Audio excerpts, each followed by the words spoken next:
Hello, gentlemen. So today I'm going to go over some examples from your worksheet and just talk about how stoichiometry works and kind of give you some tips and just work through some problems and let you see that. So first of all, the basic steps of stoichiometry are listed here. First, you're going to identify the reaction type and predict the products. This is if necessary. If you're given an equation, you don't need to do this. But if you're only given the reactants, you have to predict the products. Step 2 is balance the equation. Again, you don't always have to balance the equation. If you're given a balanced equation, you can just move on from there. But for our homework, we'll be starting at step 2 and going on from there. So you'll be balancing equations and then doing all the rest of the steps. Step 3, whatever amount you're given of a chemical, just convert it into moles. So in every question, you get some amount of particles or liters or grams, and you convert that to moles. So step 3 is convert to moles. That's always your first step.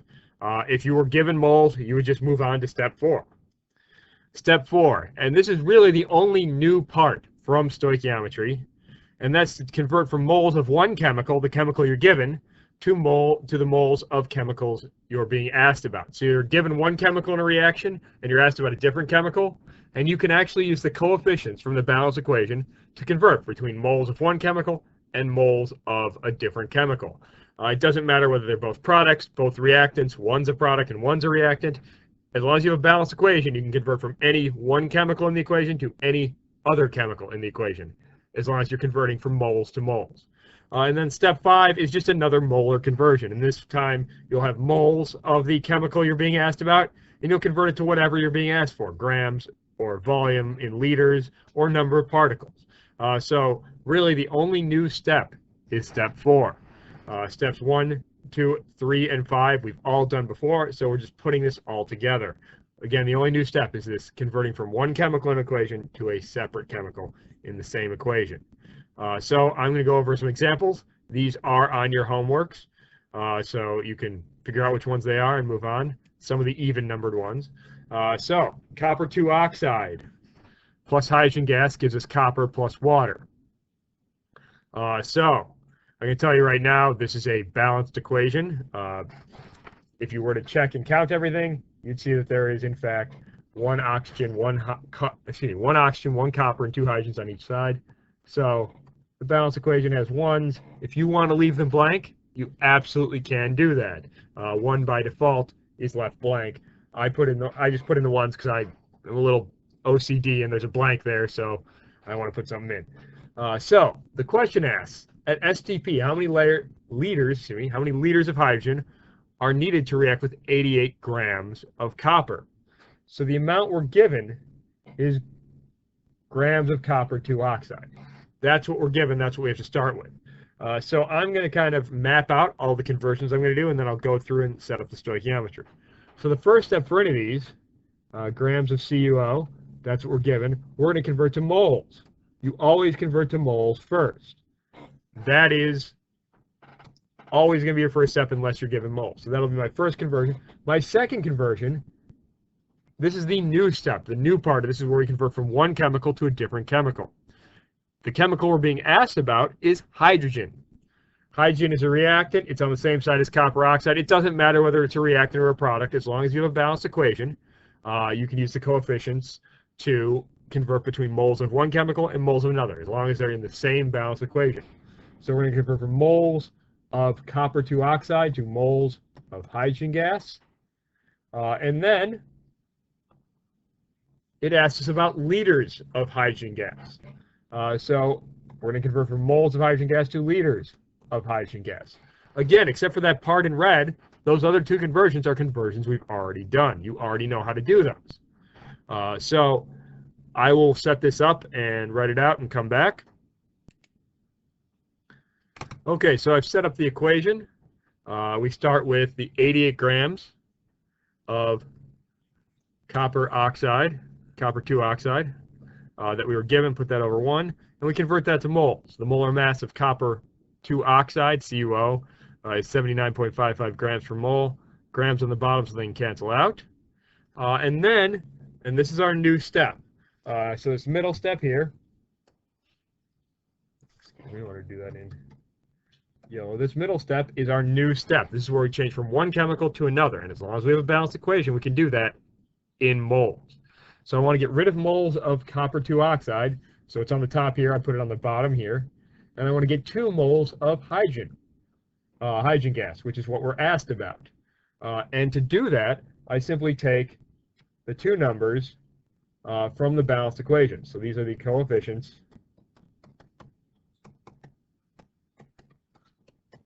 from balanced equation. And in this case, they're both 1.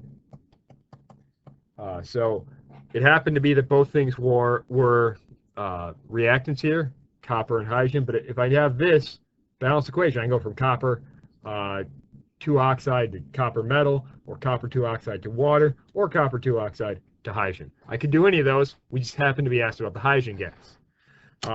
So at this point, then, we have moles of hydrogen gas, and we want to convert to liters. And this is at STP, so 22.4 moles of any gas, or liters of any gas, excuse me, is 1 mole at STP. So 22.4 liters is your conversion factor, and then all that's left is to simply do the math. And if you do the math, you get 24.78 liters of H2, and I rounded that to 2 significant figures for 25 liters of hydrogen gas, just because we started with 2 sig figs up here, 88. I won't be picky about significant figure rounding, but that's why I did that. So, on to the next question. What volume of methane, volume is liters, is needed to completely react with 500 liters of oxygen? So in this case, and again, I'll just write out my plan. I'm going to go from liters of oxygen. And remember, oxygen is O2. Liters of oxygen. First step always is to convert to moles. And then the next step, which will be our new step, is to convert from moles of one chemical to, in fact, moles of a different chemical. So moles of O2 to moles of, in this case, methane. Methane is CH4. And then it's asking us again, just like the previous one's asking what volume, so that's liters. So we'll convert to liters. So again, it's a liters to moles conversion, and then at the end, a moles to liters conversion. You know how to do those. It's just this new step where we switch chemicals. That's really the only new thing here. Now, one other thing we have to make sure of is that we have a balanced chemical equation. So, before we do anything else, I'm going to balance the equation, and I'll come back. So I've balanced the equation, balanced the chemical equation. You need 1 methane plus 2 oxygens will give you 1 CO2 plus 2 H2Os. So each side has 1 carbon, 4 oxygens, and 4 hydrogens. If you're confused about the balancing, let me know, but you guys seem to get balancing pretty well, so I'm not showing the work on that. So basically then I set up my conversions as indicated by this little process up here. By the way, you don't have to write out this kind of pathway thing I'm writing out. I'm just doing that for clarity. But if you want to, if it helps you, absolutely do it. It doesn't take up much space. It's not like terribly hard. If it's working for you or being helpful to you, then do it. So my first step, took whatever I'm given, in this case 500 liters of oxygen, put it over 1, and then I converted to moles. Since it's liters, we do 22.4 liters of O2 on the bottom, 1 mole of O2 on the top. And then I have my new step, where I change from one chemical in the equation to another one. And in this case, I'm changing from oxygen to methane. And so I need to get those numbers, the conversion factor, from the balanced coefficients. Methane has a 1 in front of it, so we put a 1 here. Oxygen has a 2 in front of it, and we put a 2 here. It's as easy as that, but that's why it's so important to have a balanced equation, because if your equation isn't balanced, that will be wrong, and everything will be wrong, because that's part of the math. So I can tell you really quickly that if you do all the math here, 500 divided by 22.4 divided by 2 times 22.4. The 22.4s cancel out because one's on top and one's on the bottom. So we'll get 500 divided by 2, which will give you, unless I'm not mistaken, 250, unless I'm mistaken, excuse me, 250 liters of CH4. So you need 250 liters, half the amount, to react with 500 liters of oxygen, which makes sense because our molar ratio says it's a 1 to 2 ratio. For every 1 methane, we need 2 oxygens. So for every 500 liters of oxygen, we need half that, or 250 liters of methane. So that is how that problem works. Again, a molar conversion, then switching chemicals, then another molar conversion. That is how pretty much all of these problems go.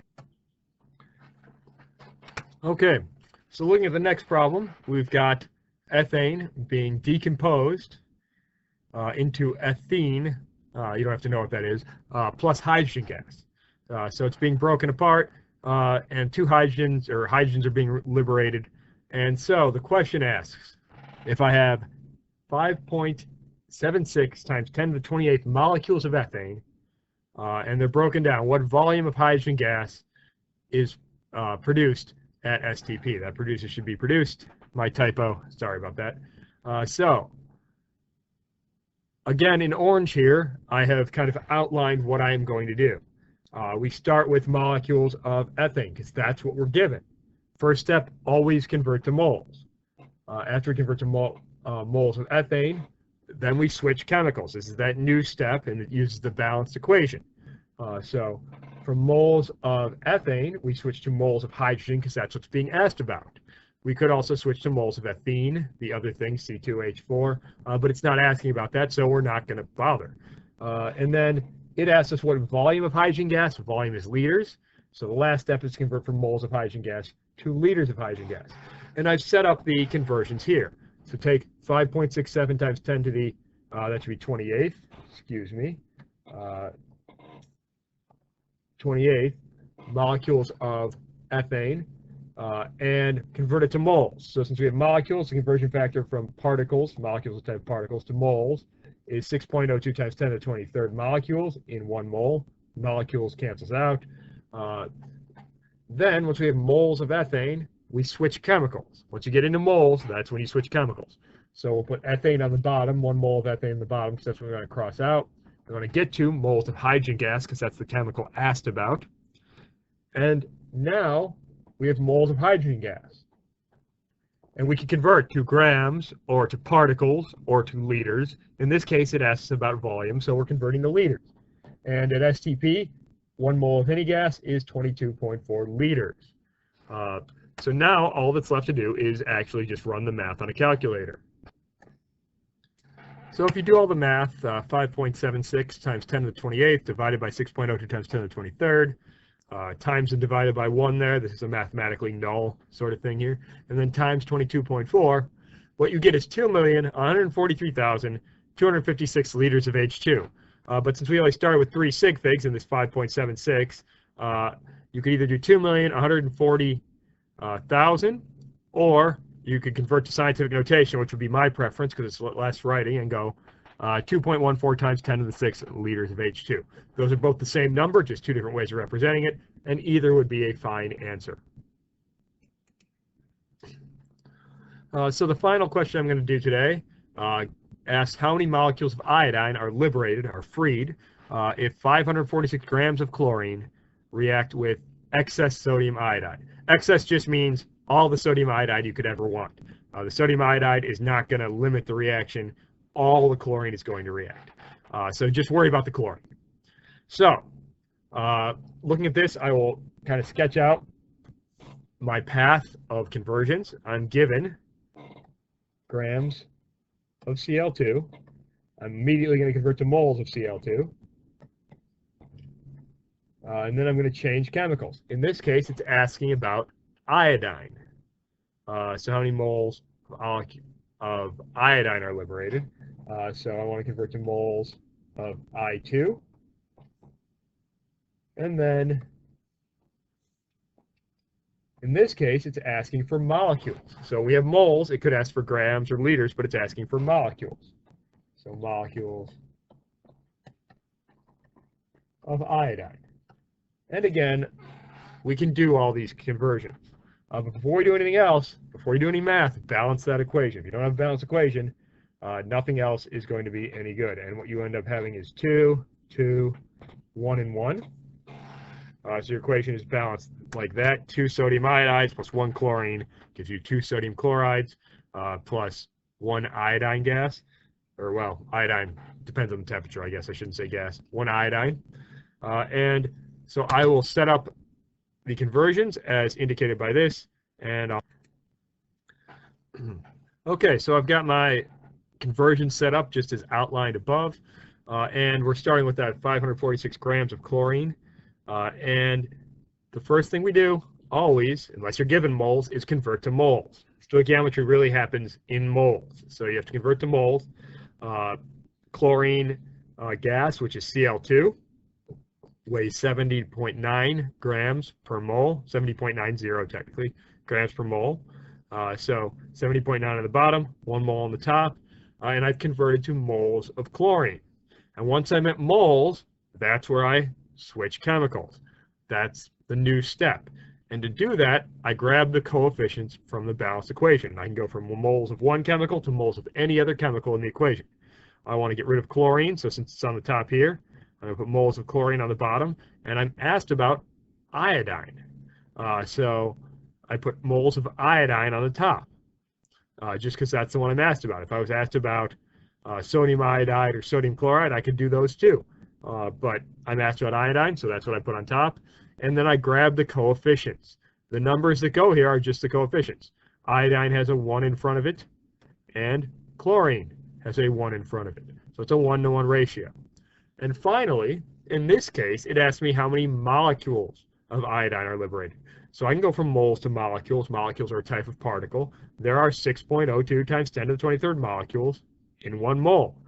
So that's your conversion factor, and you're done at that point. All you have to do now is do the math on a calculator. So I'll do that and be right back. Okay, so if you do all the math on this one, 546 divided by 70.9. Again, you don't have to multiply and divide by 1 here, but if you really want to, you can. And then multiplied by 6.02 times 10 to the 23rd, you'll get 4.64 times 10 to the 24th molecules of I2. And that's your answer. So really, stoichiometry is just one step in addition to everything else we've learned. It's putting it all together and adding a single step. If you're comfortable with the conversion stuff, this shouldn't be that bad. Just make sure you're starting with a proper balanced equation. Otherwise, that middle step where you convert from one chemical to a different chemical will be wrong, and of course, everything after that will be wrong. Okay, so keep working on your worksheet. There will be a quiz at the end of the week on stoichiometry.